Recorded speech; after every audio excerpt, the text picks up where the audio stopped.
Nous avons longuement hésité avant de nous présenter devant ce tribunal.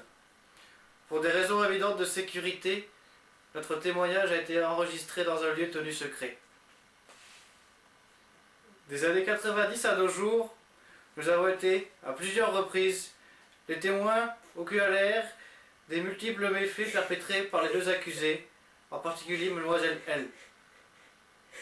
Ainsi, dès 1991, Mademoiselle L a été vue à plusieurs reprises travestie en homme. Accoutrée de ses Doc Martens et de sa queue de rat, elle était déjà la terreur des terrains de foot.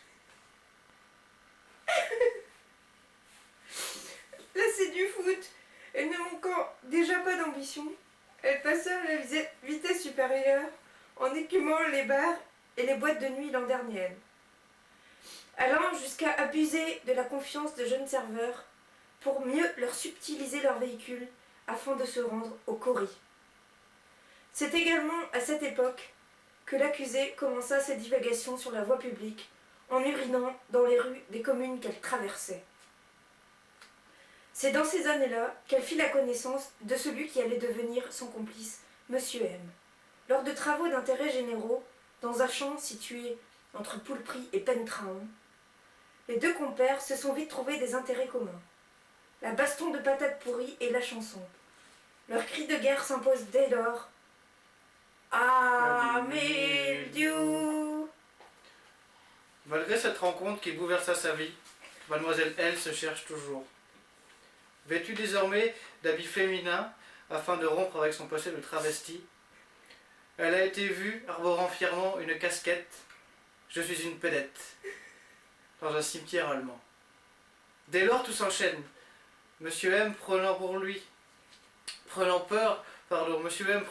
déclare sa flamme, mais devant tant d'émotions, Mademoiselle L préfère s'exiler en Martinique. Cet éloignement lui permet de faire un break dans son périple de débauche sexuelle. Mais là, c'est le drame. Tombant violemment sur un verre de rhum, elle ne sort plus de l'alcool. C'est ainsi qu'un témoin l'a filmée, faisant la baleine blanche sur une plage bondée de monde. L'alcool aidant, Mademoiselle L se décide à retrouver son complice à Paname.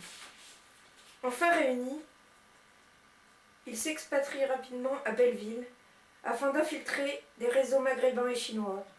Là, ils n'hésitent pas à incendier volontairement les immeubles.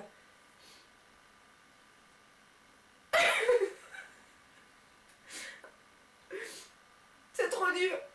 Afin d'effrayer.